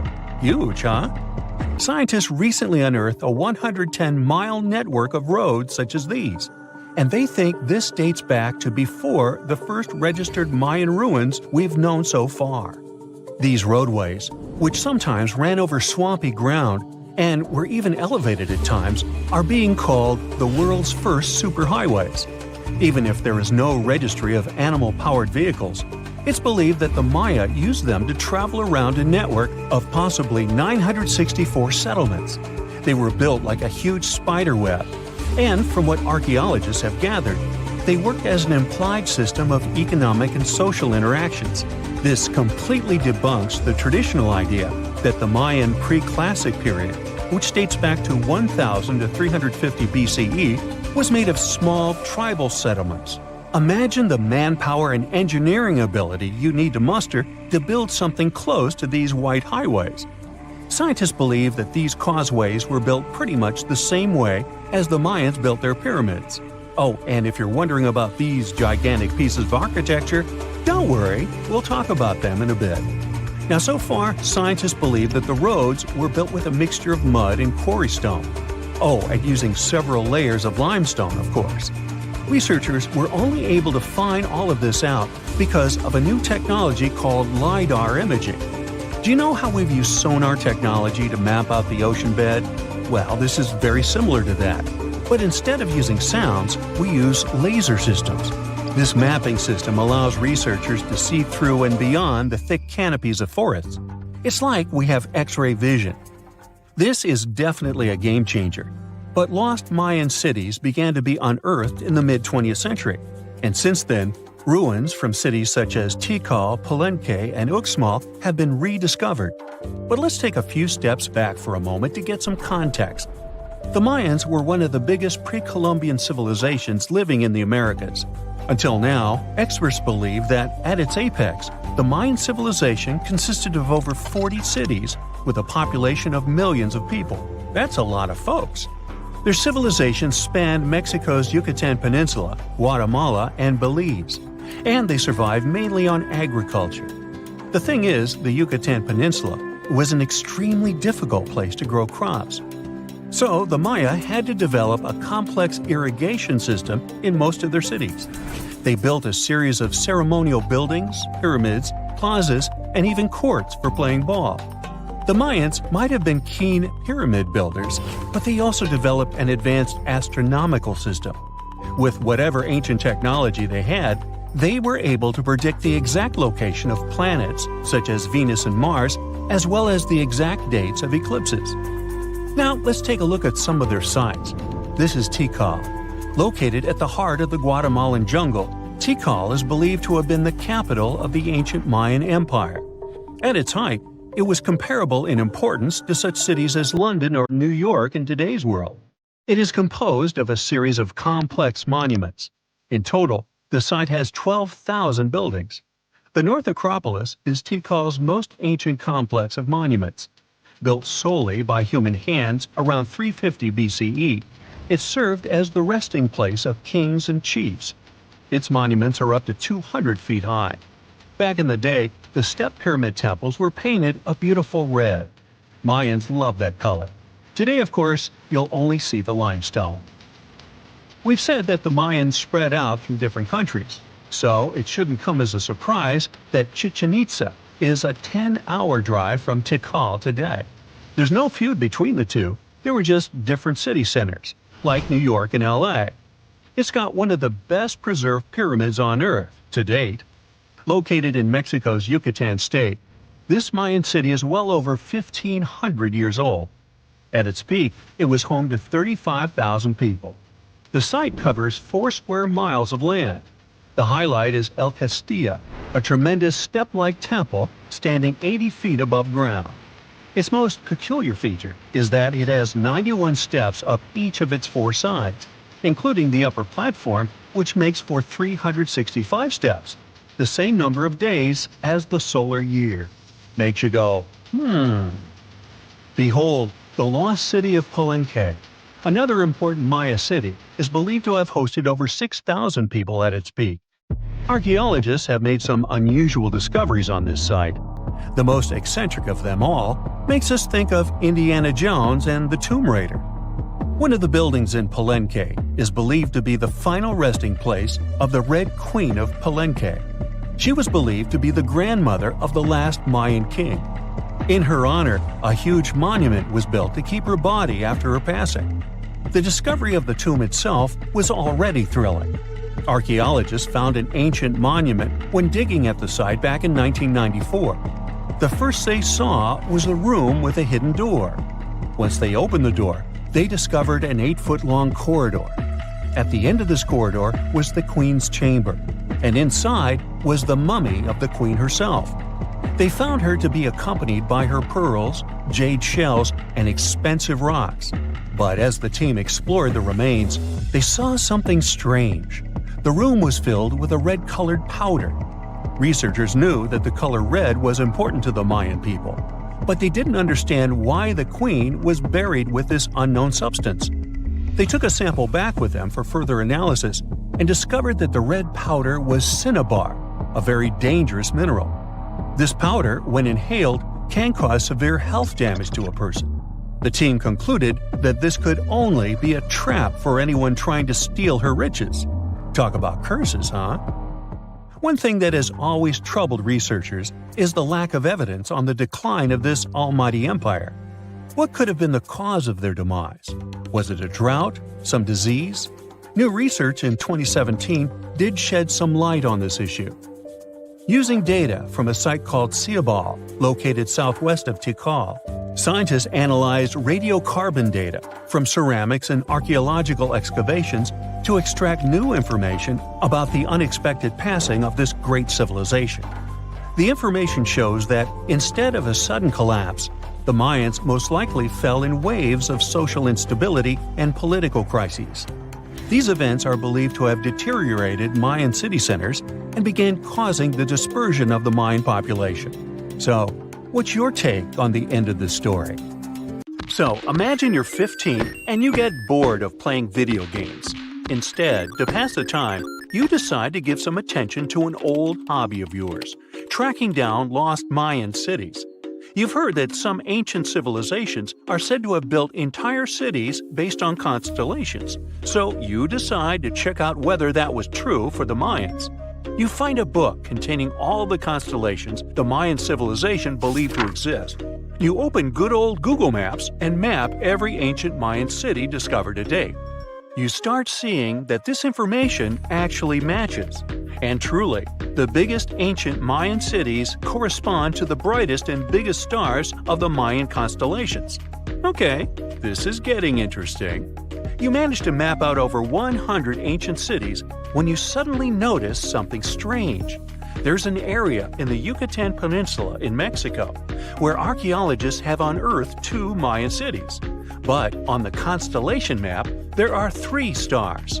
Could this mean there is a long-lost city waiting to be discovered nearby? You might think this sounds too daydreaming, but the story is actually true. The previous account happened to a Canadian teenager named William Gaddery.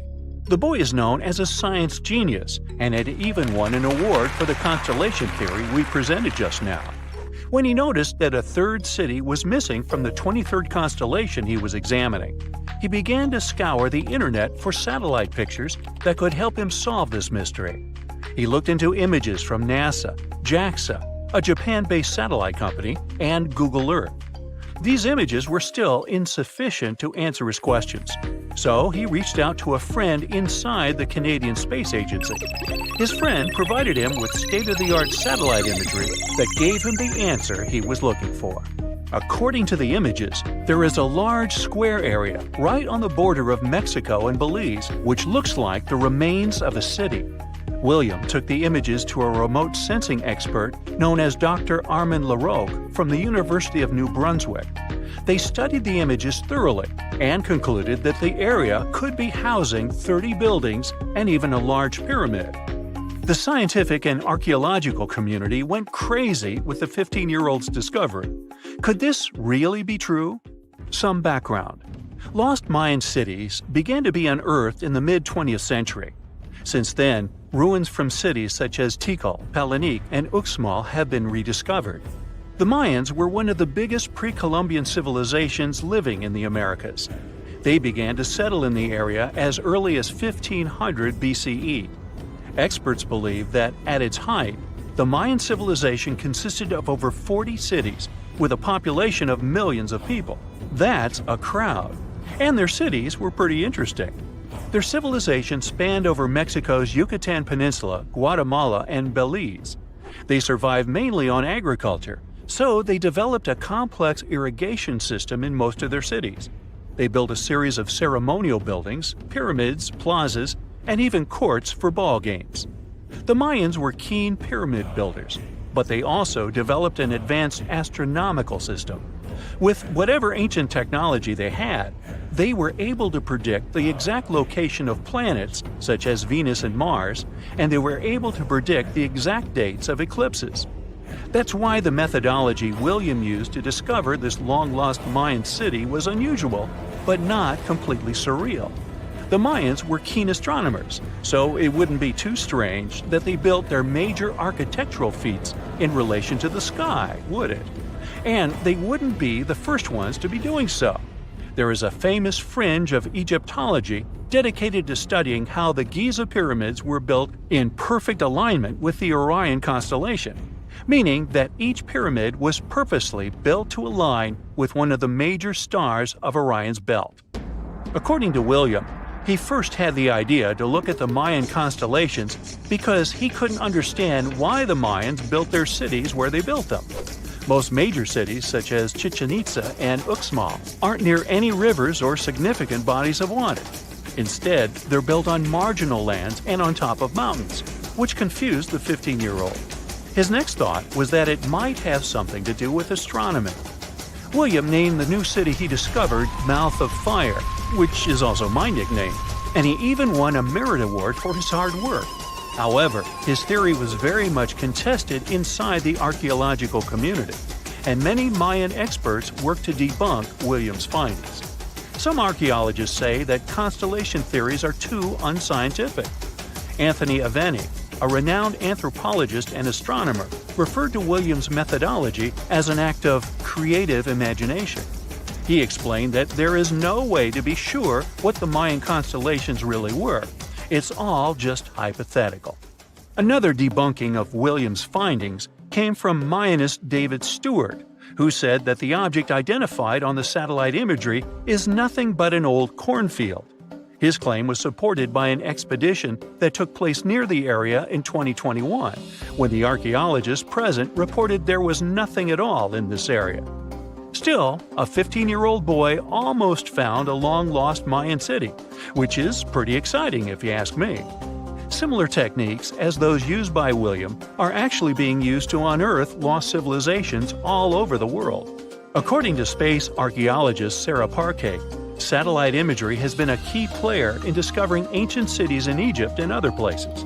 Sarah herself spends most of her days scouring images for any sign of where there could have been cities long ago. What happens, she says, is that any time you have something buried, it's going to be covered either by vegetation, soil or sand, or some other modern construction on top of it. In order to assess whether there is something hidden under large canopies of vegetation or not, she uses infrared technology, for instance. A major recent discovery in Brazil was done in a similar way. Satellite imagery detected a network of trenches dating back to 200 to 1200 CE. These suggest settlements that could have supported around 60,000 people. But in this case, the satellite imagery did indeed correspond to what was on the ground. Researchers from the University of Florida found several mountains that were accompanied by ditches and geoglyphs. Archaeologists also found remnants of carefully designed walls, centered around plazas, much like the type of construction done by the ancient Mayans. Advances in satellite tech have also shed new light on long-discovered ancient Mayan cities, such as Tikal. Located in the heart of the Guatemalan jungle, Tikal is believed to have been the capital of the ancient Mayan Empire. At its height, it was comparable in importance to cities such as London or New York in today's world. It was composed of a series of complex monuments, many of them believed to have been the resting places of kings and chiefs. Tikal is already known to have been big, but recent discoveries show it could have been even 3 times larger than what scientists originally believed. The main discovery revolves around a fortification on the outskirts of the city, indicating how far the original city stretched. And new discoveries still take place. In 2017, researchers also unearthed new clues regarding the potential causes of the decline of the Mayan civilization. Using data from a site in Seawolf, located 62 miles southwest of Tikal, scientists analyzed radiocarbon data from ceramics and archaeological excavations to extract new information about the sudden demise of this great civilization. The information shows that, instead of a sudden collapse, the Mayans most likely collapsed in waves of social instability and political crises. These events are believed to have deteriorated Mayan city centers and began causing the dispersion of the Mayan population.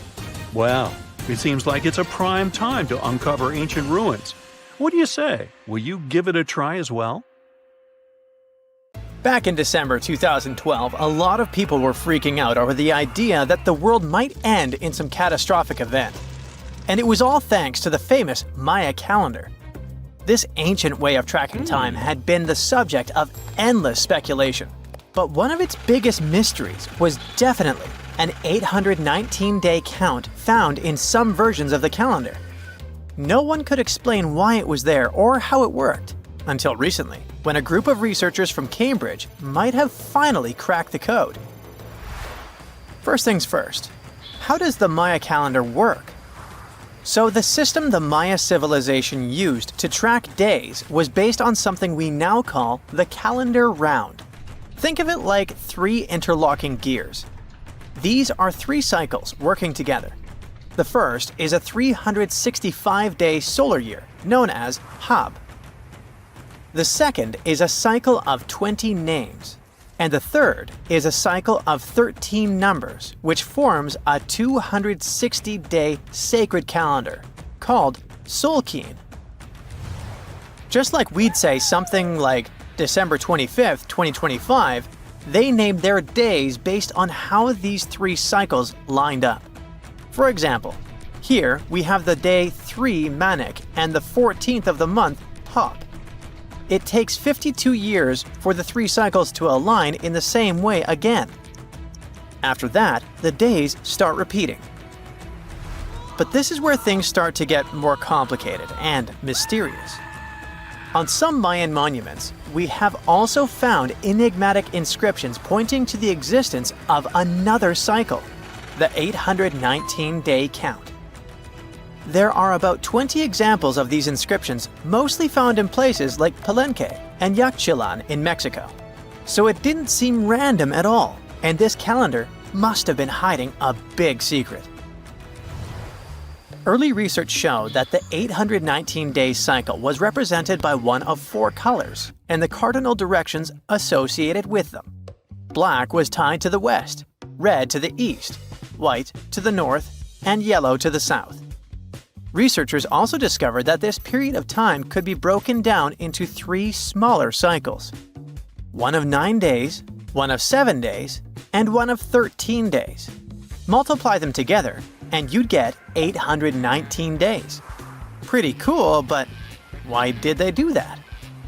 This color scheme and the 3 cycles seemed like a basic level of interpretation, and experts were pretty sure its real purpose was still hidden from us.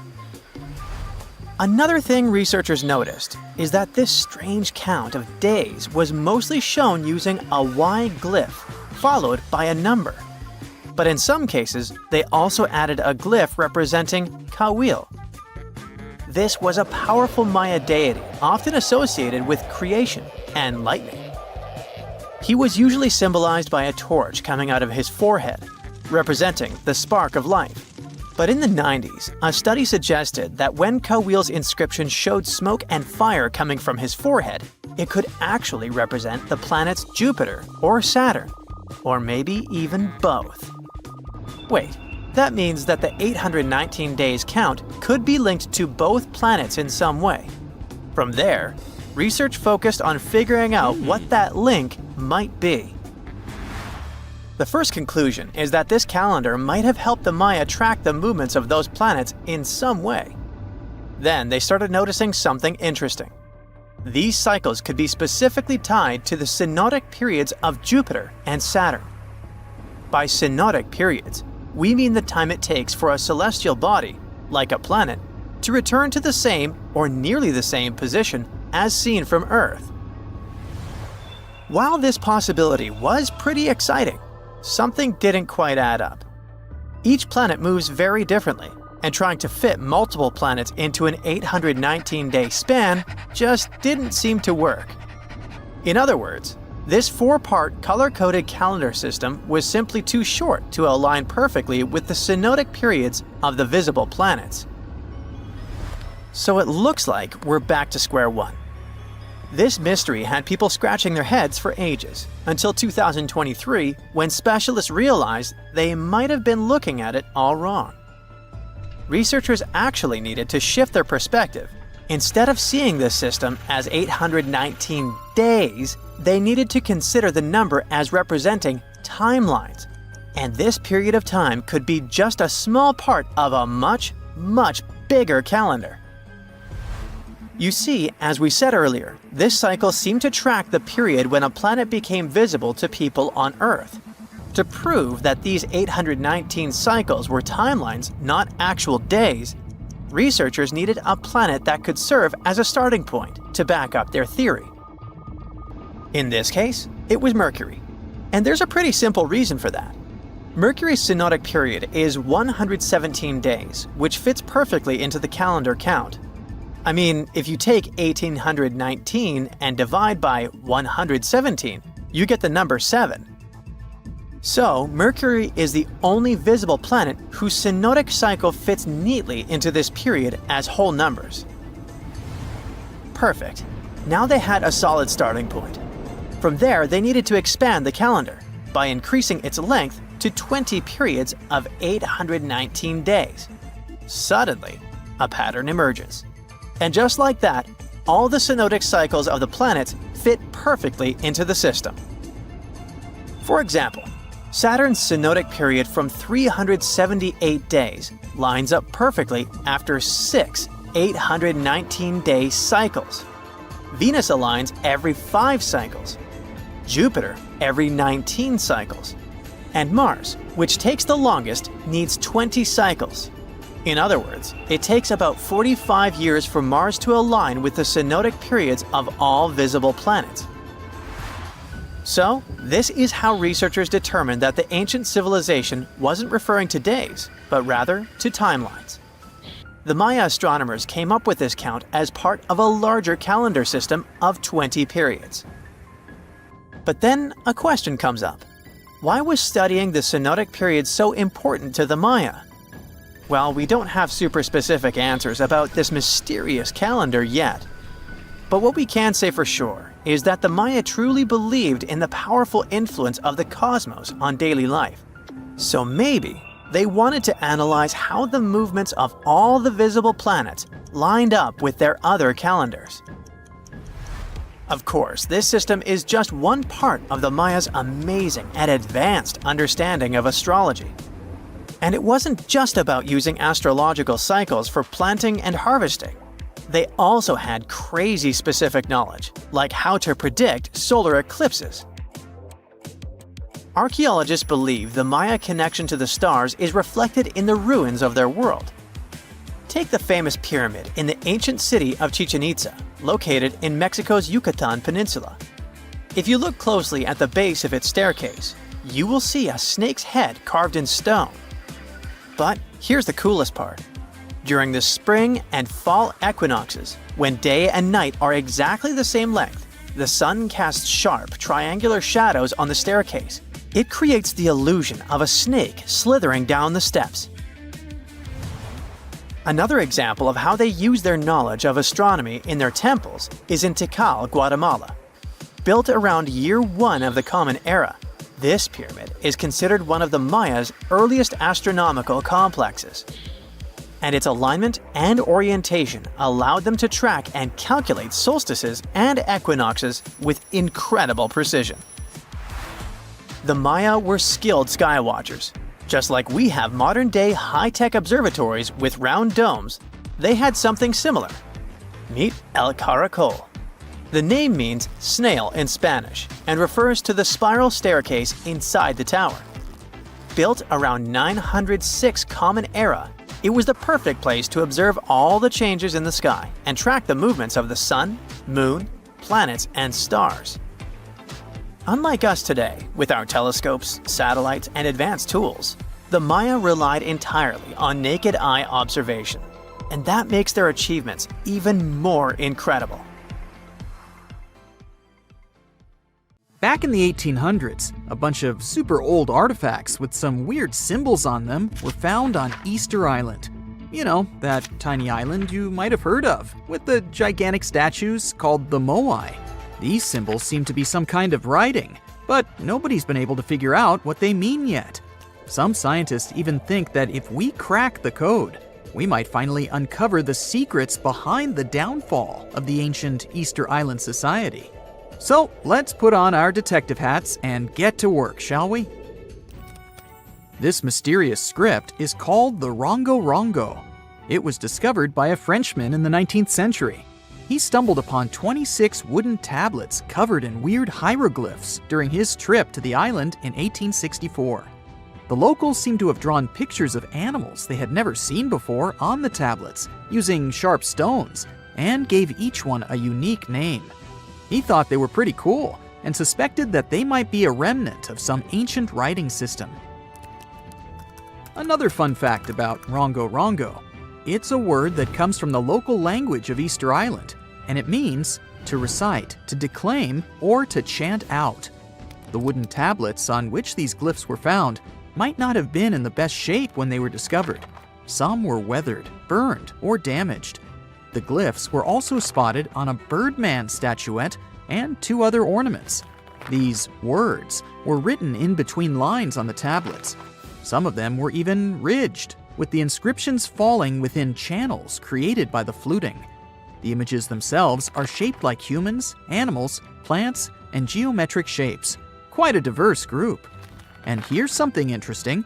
Every symbol with a head is oriented with the head facing up, either forward or to the right. The orientation of the writing is itself weird. According to a local tradition, the tools used to make the carvings were obsidian flakes, or small shark teeth. Deciphering these glyphs has proven to be a bit of a head-scratcher.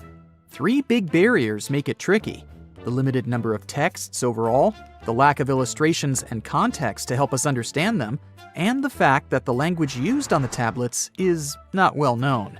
Some people even think that these glyphs aren't real writing, but more like fancy symbols that don't have any real language behind them. It was also suggested that they might have been used as a sort of memory aid, or just for decoration. The way they're so carefully carved into the tablets makes it clear that the people who made them wanted to get a message, whatever that is, across. We'll probably never know whether that message was just for funsies or to pass down important stories from one generation to the next. Researchers have been struggling with this ancient script for a while now, but it seems they've made some progress recently. They took a look at the tablets using all sorts of cool techniques like radiocarbon dating and found out that they were made between 1810 and 1870 from local wood. One tablet, in particular, was in pretty rough shape, but the scientists created a 3D model and managed to spot some hidden glyphs that weren't visible before. One researcher said they found some grooves that were probably used for writing, just like drawing lines on a blank piece of paper to make sure your writing is perfectly horizontal. Another super mysterious script that scientists have yet to decipher is called the Indus Valley script. It's made out of a bunch of symbols that were used by the ancient Indus Valley civilization, but specialists are not entirely sure what their purpose was. For starters, the symbols are crazy short, so it's hard to figure out if they represent a full language system. Also, there's no other similar writing to compare it to. Various inscriptions from different periods also show that it hasn't changed much over time. Some folks think it might not even be language related at all, while others think it could be part of the Dravidian family of languages typical of South Asia. Linguists have also been working for centuries trying to figure out the mysterious hieroglyphics left behind by the Maya on monuments, pottery, and bark paper books. As we decode more and more of these ancient symbols, we're gaining a deeper understanding of the Maya civilization's social and historical aspects. For the longest time, many scholars thought that the Maya script wasn't even a language at all. Who can blame them though? Those glyphs are seriously complex and visually striking. But thanks to the groundbreaking work of a skilled ethnologist in the 1950s, we now know that the script is phonetic. It's a way of spelling words where each letter represents a sound you make when you say it out loud. As more and more linguists started taking an interest in the script in the 70s and 80s, it became clear that it was a fully functioning writing system that could express any spoken sentence with clarity. There's still a lot of decoding left to be done though, with countless carvings and inscriptions still waiting to be deciphered in jungle ruins and museum closets. There's no telling what other secrets we might uncover about this fascinating civilization. Back in 1908, an Italian archaeologist went on an adventure through the ruins of an ancient palace on the south coast of Crete. Among the dust and ashes in an underground depository, he stumbled upon something pretty cool, a golden-hued disc that was almost intact. This disc has become one of the most famous mysteries in archaeology history. It's called the Phaistos disc. It's a big clay plate that's covered on both sides with a spiral of weird stamped symbols that circle clockwise towards the center. These symbols are pictograms that show all sorts of things, like a person walking, a tattooed head, a helmet, an arrow, manacles, cats, eagles, and more. But here's the kicker. Nobody has been able to translate the symbols. Since then, many scholars have made attempts to decipher the code, but no luck so far. It's thought that the symbols might be part of Linear A, a script unconnected to any known language. But some experts suggest it could be syllabic writing related to various other languages, like Homeric Greek or Indo-European. Thousands of years ago, there was a mysterious European culture called the Vinca culture. These folks were so cool that they even had their own writing system, which is still one of the earliest known in the world. But there's a catch here too. You guessed it, no one has been able to decipher their script yet. The Vinca culture thrived thousands of years ago, and they were located in today's Eastern European territory. They got their name from the village of Vinca, which was only a small distance downstream from Belgrade on the banks of the Danube River. A team of Bulgarian archaeologists found recently a 7,000-year-old inscription covered in Vinca script. It's the oldest find of its kind in Europe. These symbols were carved into a ceramic tile, and researchers believe they carry information about the local calendar and important events. The Vinca culture was seriously advanced. They even knew how to write on wet clay using a sharp object. It doesn't seem like much these days, but it's a lot to expect from people who lived thousands of years ago. The Voynich manuscript also caused quite a debate between linguists and historians. Is this old book proof of a long-forgotten civilization, or just a clever prank? This manuscript is full of text that even the smartest code breakers haven't been able to figure out. Written way back in the 15th century, it was discovered by a book dealer named Wilfrid M. Voynich back in 1912, hence the name. If it's a trick, it's truly convincing. The handwriting is beautiful, and there are even patterns in the text that match up with other languages. Let's talk about calendars, a super important tool in human civilization. Imagine if we didn't have calendars. Chaos, right? We wouldn't know when to celebrate birthdays, be able to plan holidays, or even show up for important events. Calendars bring order to our busy lives and help us make sense of time. But here's the cool part. Humans have been using them for thousands of years. Ancient civilizations created their own unique calendars based on their needs and cultural beliefs. Some ancient calendars followed the cycles of the moon, while others focused on the movements of the sun. Some even combined the two. Talk about celestial fusion. Today, we use the modern Gregorian calendar as our primary system. But did you know that alongside this trusty timekeeper, there's a whole bunch of other ancient calendars still kicking around? Yup, they're like old friends that we can't let go of. They help us celebrate cultural festivals, plan religious observances, and connect with our roots. So let's visit some famous ones. Buckle up. First stop, the Mayan calendar. These ancient Mesoamericans were serious about time. Their calendar was a combo of lunar and solar cycles, like a cosmic mashup. It had different cycles within cycles, making it mind-bendingly intricate. It's like solving a space puzzle. Of course, we can't forget the ancient Egyptians with their awe-inspiring calendar. They used a solar-based system and were keen on aligning it with the flooding of the Nile River. Talk about staying in sync with nature's rhythms. And finally, the Aztec calendar, a work of art in itself. It was a mesmerizing mix of solar, lunar, and ritual cycles.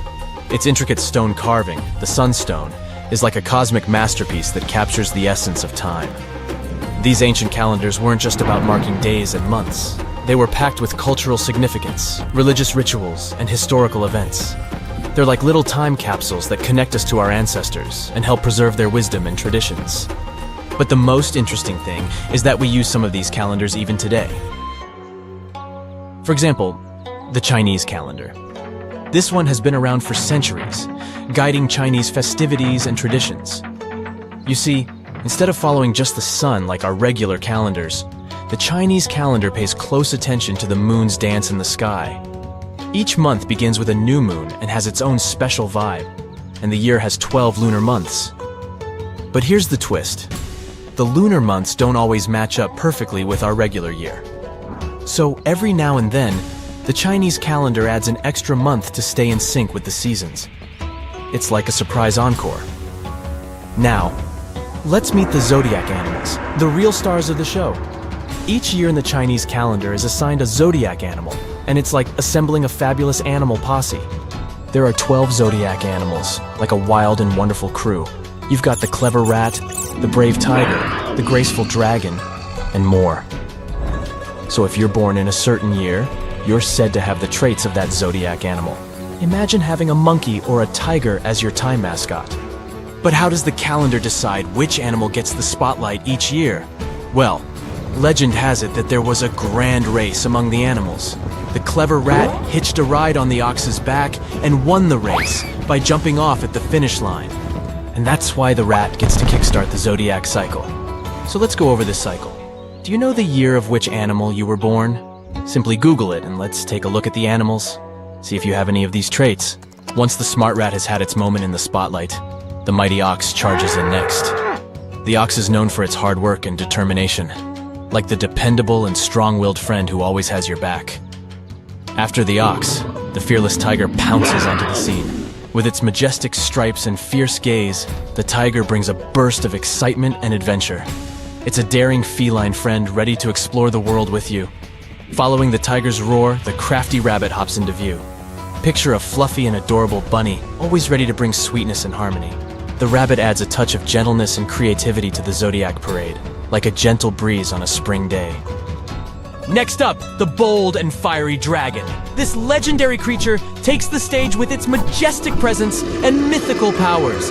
It's like a friend with a mystical vibe, who's just filling the air with magic and awe. After the dragons, the wise and intuitive snake slithers into the play. This serpentine friend brings wisdom and insight, like a guide navigating the twists and turns of life. It's always great to have a sneaky and clever confidant on your side. Next one is the lively and playful horse.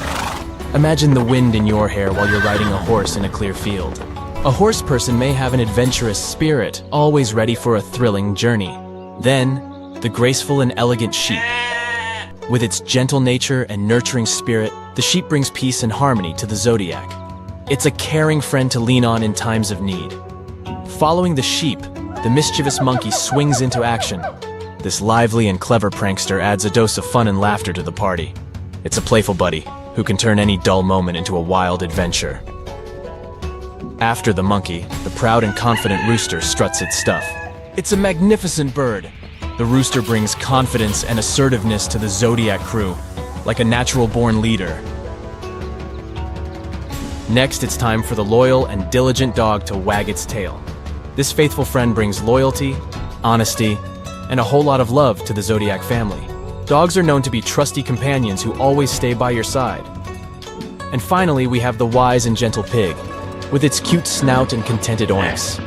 The pig embodies generosity, kindness, and abundance.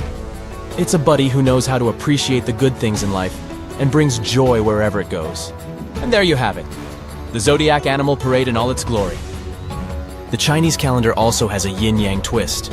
It pairs each zodiac animal with one of 5 elements: wood, fire, earth, metal, or water. This brings even more personality to the mix. It's like adding a spice to your zodiac animal cocktail. The Chinese calendar still guides festivities like the vibrant Chinese New Year. It also helps people decide the luckiest times for important life events. Need to plan a wedding? Check the calendar. Want to start a business? Yep, the calendar's got your back. It's like a fortune teller guiding you through the twists and turns of life.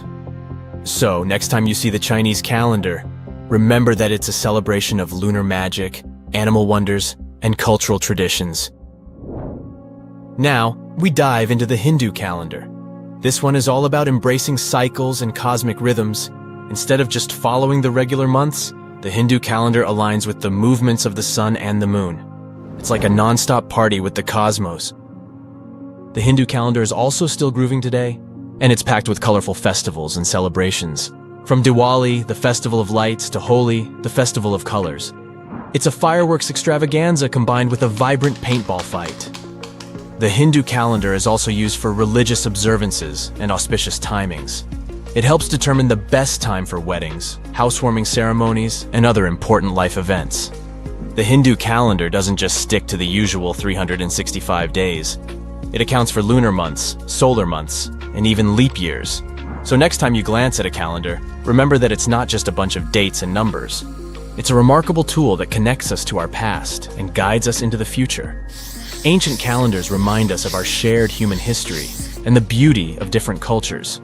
So let's embrace this amazing diversity. There's this interesting ancient site near St. Louis, Missouri, that a lot of people don't know about. It's called Cahokia, and it used to be a huge city with up to 20,000 people living there back in the 11th century. It's full of these massive earthen mounds that were built by hand, and the biggest one is still there today, at the Cahokia Mound State Historic Site. Even though we don't know everything about this civilization, researchers have been able to piece together some information from the remains they've found. For starters, they found some pretty old teeth at this site. After studying their appearance and structure, scientists suggest that a lot of different indigenous groups lived there. About a third of them came from other areas in the middle of the continent, which they figured out by studying the different levels of various substances in the teeth. And get this, the way the mounds are arranged shows that this was actually a planned-out city, not just a bunch of villages grouped together. The rulers lived on top of the mounds, while everyone else lived in other structures. It's amazing to think that they were doing things like farming, hunting, logging, pottery, and weaving, all within this one giant city. Right in the middle of Cahokia, there was this giant mound that was about 100 feet tall, and around it, there was this huge wooden fence. Inside the fence was the city center, which had a big open space called a plaza. Archaeologists think that the plaza was designed to represent the 4 cardinal directions of the world. It was like the people who built it wanted to create a place that was in harmony with the universe. The center of the city was where they held ceremonies and events, and it was such a big deal that people from outside Cahokia would come to be a part of them too. What became of this city? Hard to tell. Some people think that the reason it fell apart is that they cut down too many trees and the land got all messed up. Other scientists believe that's not true, because the soil was still in pretty good shape after the city was gone. The Europeans were not even around at that time, so they couldn't have influenced the downfall of Cahokia either. There's also one theory that suggests there were fights with other communities that caused the city to collapse. These days, there are over 65 preserved mounds, and you can even climb the steps of the tallest one.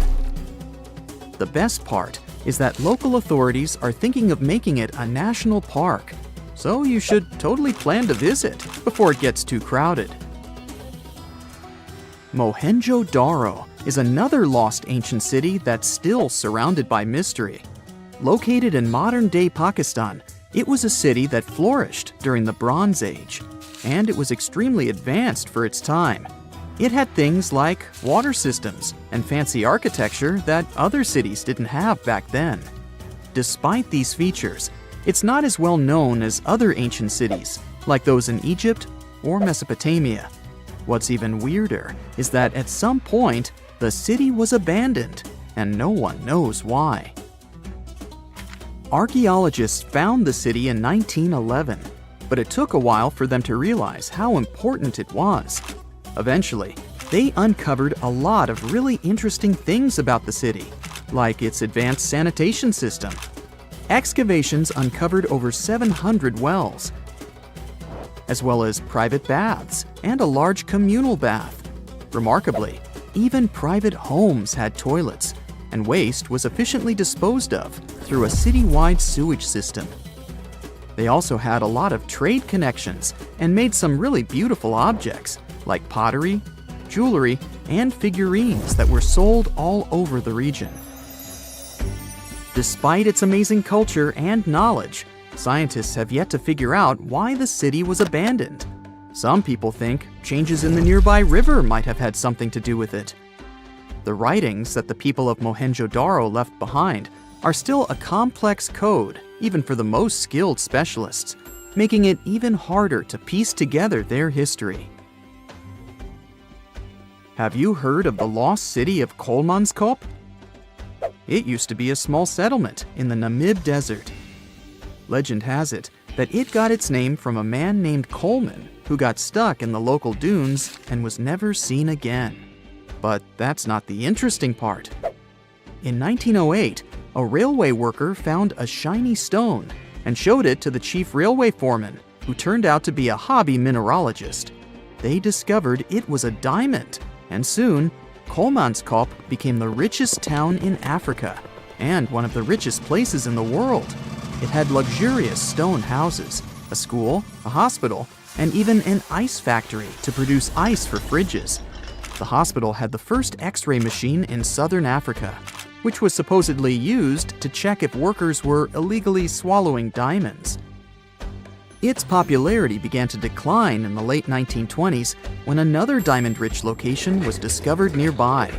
Most of the inhabitants soon began to flee the city in search of a better life, leaving the buildings abandoned. In 1938, all machinery was taken south and the town was left to the desert. The last inhabitant left Kolmanskop between 1956 and 1960. The hot climate and low humidity have preserved the structures over time, and tourists can now visit this desert ghost town. You've surely heard about this next ancient city, Machu Picchu. It's this incredible ancient location in Peru. It stretches across a huge piece of land in the Andes Mountains and sits high above sea level. It's even considered one of the wonders of the modern world. But here's the thing. Scientists aren't exactly sure what it was used for. It could have supported up to 750 people, but there aren't a lot of human clues left behind. Some people think it was more of a spiritual or ceremonial place, while others believe it may have been like a fancy spa retreat for the nobles. The extensive terraces might mean it was used for crop testing or as a trading hub. And there's even a theory that it was used as a prison because they found a cell-like area too. It's amazing that even today, archaeologists and historians are still puzzled about how it was built. Did you know that they probably didn't even use wheels for transportation? And those massive granite rocks were somehow pushed up the steep Andean mountains, even though most of them weighed a lot. Some historians think that hundreds of people worked together to push each rock up the peak. The huge stones at Machu Picchu are also so close together that you can't see any cracks between them. It's pretty cool, because it also makes the area safe during earthquakes, which is important since Peru is a shaky country. But how did the stones stay put during all those quakes? They actually move a little bit, but then they go back to their original spot, almost like they're dancing. Some people think wet wooden wedges were used to keep them in place, but that doesn't really add up, considering how big the structures are. Locals back then also seem to have built Machu Picchu without using any pack animals or iron tools.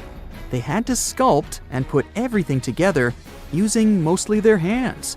Plus, the citadel is built on a fault, so they had to move a bunch of stone and earth to make it flat. Scientists also think that the real construction is actually underground because of the deep foundations and drainage system. In fact, there's a hidden water system that was just recently discovered using 3D scanning. They didn't even use mortar to put the granite blocks together. They were so precise that you can't even fit a sheet of paper between them. One theory suggests that people that lived there used stone tools made of a harder material than the stone they were cutting. It used to be one of the most prosperous ancient cities. It had features that were unthinkable for other locations during the Bronze Age, like water systems and intricate architecture. Yet somehow, it didn't become famous. What's even more mysterious is that at some point, it became abandoned. Mohenjo-Daro was a thriving city during the Indus Valley Civilization in the Bronze Age. It had a population of at least 40,000 people.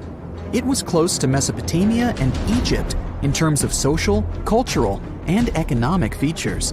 Despite this, it's lesser known than the more famous cities in these regions, like Babylon or Memphis. It was eventually abandoned by 1700 BCE, and the reason for its abandonment and the fate of its inhabitants remains unknown to this day. In 1911, archaeologists discovered the ancient city of Mohenjo-Daro after hearing reports of some unusual buildings in the area. However, local Indian authorities dismissed them as not having any historical significance, and the site remained untouched for several more years. It wasn't until 1922 that a local specialist believed he had found a buried local monument at the site. This led to large-scale excavations and the eventual naming of Mohenjo-Daro as a UNESCO World Heritage Site in 1980. The remains uncovered showed us that Mohenjo-Daro was an incredibly modern city for that time. It is considered the best preserved ruin of the Indus Valley. One of Mohenjo-Daro's most impressive features was its advanced sanitation system. Unlike in Egypt and Mesopotamia, where such appliances were only for the rich, Mohenjo-Daro had hidden toilets and covered drains throughout the city. Excavations have uncovered over 700 wells, as well as private baths and a large communal bath. Remarkably, even private homes had toilets, and waste was efficiently disposed of through a city-wide sewage system. The people of Mohenjo-Daro were highly aware of their surroundings. As the city was located near the Indus River, they built a strong defense against floods by using clever drainage systems. Over the centuries, they produced beautifully crafted pottery, jewelry, figurines, and other items that were traded as far as Mesopotamia and present-day Oman. Archaeologists have observed the use of standardized building materials in this ancient city, even though they didn't have the necessary machines back in the day. Interestingly, all the bricks were nearly the same. This shows great attention to detail in the city's design, as using consistent bricks creates an elegant look in the spaces within the city. People living in this area used the Indus Valley script to communicate with each other. This mysterious alphabet might be the key to unlocking more secrets from Mohenjo-Daro. It was a language that used symbols instead of letters and had over 400 signs. Problem is, we're still trying to figure it out. The mystery of what caused the end of the Indus civilization and Mohenjo-Daro remains unsolved. Some archaeologists suggest that the Indus River might have changed its direction. This could have led to problems in cultivating food if there was suddenly too much water in the city. However, there is no evidence that flooding destroyed the area or that it was completely abandoned at once. A change in the river's course couldn't have been enough for the entire Indus civilization to disappear. Mohenjo-Daro isn't the only lost town from Eastern civilizations. Ross Island, for instance, was once known as the Paris of the East due to its stunning architecture and gardens. However, the island is now a shadow of its former self, with the buildings being largely overtaken by tree roots and vines. Located 1.8 miles off the coast of Port Blair, India, the small territory was initially used as a jail, but later became a luxurious resort for its administrators. After the complex was closed in 1937, an earthquake further damaged the island and it became uninhabitable. Today, the island is managed by the Indian government and attracts tourists interested in exploring abandoned towns. Another lost city tells the story of why Kolmanskop, a ghost town located in Namibia, is still home to remnants of German architecture. Once a luxury destination in the early 1900s, it was settled by German workers looking for diamonds. The city boasted amenities such as a ballroom, a hospital, and even a bowling alley. However, its popularity began to wane in the late 1910s when another diamond-rich location was discovered nearby. Most of the inhabitants left in search of better fortunes, leaving the buildings behind. The hot climate and low humidity have preserved the structures over time, and tourists can now visit this desert ghost town from the nearby town of Lüderitz. Hashima Island is a reminder of how nature reclaims its land when humans leave. It was famously featured in a James Bond movie due to its eerie atmosphere. The island was initially opened in 1881 for undersea coal mining, and the population of the island grew to a peak of 5,000 people in 1959. Unfortunately, the mines closed in the 1970s, and people began to slowly leave the island, resulting in complete abandonment in a period of 3 months. Now, the island is a popular tourist destination as visitors explore deserted homes, swimming pools, stores, and factories. The discovery of gold in a creek near Bannock, Montana in 1862 caused the population of the town to grow from a few hundred to thousands in a few short years. Unfortunately, this rapid expansion was followed by a sharp decline because more gold had been found in other areas nearby. As a result, Bannock was eventually made the first territorial capital of Montana, but only held the title for less than a year before being replaced by Virginia City. The state of Montana later acquired most of the land in 1954 and made it Bannock State Park. The ancient city of Petra, located in Jordan, was fascinating because it was half built, half carved into the rock and surrounded by mountains. It's a popular tourist destination these days, but at one point it was abandoned too. Many things led to its decline, like bad government and changes in how people traded. Natural disasters didn't help either. This city saw a lot of earthquakes ruining its constructions and damaging its water systems. Since people had no place to live, no water, and nothing to sell to make money, they eventually moved on to better locations. The city remained hidden for almost 500 years until it was rediscovered in the 1800s. Most of the tourists going to Santorini have no idea that the island is home to the remains of one of the largest volcanic eruptions in human history, the Thera eruption. This catastrophic event took place some 3,600 years ago. Akrotiri, one of the towns on the island at the time, was buried under the eruption. Unlike Pompeii, however, no traces of people and civilization were found, suggesting that people had enough time to flee the volcano before it blew up. Henry Ford, the renowned American industrialist, created the Ford Motor Company in 1903. In 1927, he began working on a grand project, Fordlandia. His goal was to construct a massive rubber plantation near the Tapajos River in Brazil to provide a steady supply of rubber for his car tires and hoses. His idea was to make the town a paradise, with swimming pools, golf courses, bungalows, and even weekly square dancing sessions. Unfortunately, the trees in the plantation soon became infected with leaf fungus, making the project a failure. Ford invested a whopping $20 million in this endeavor, yet it was unable to produce the necessary rubber. So Ford sold the land to the Brazilian government in 1945. The buildings that were built are still there, although they have been taken over by nature and are visited by tourists. Sky City is a residential area located in the Asian Hangzhou suburbs. It was built in 2007 and was intended to be a replica of Paris. The city even has its own Eiffel Tower, as well as copies of other iconic Parisian landmarks like the Opera Garnier and the Champs-Élysées. It also has luxurious villas and apartments, a man-made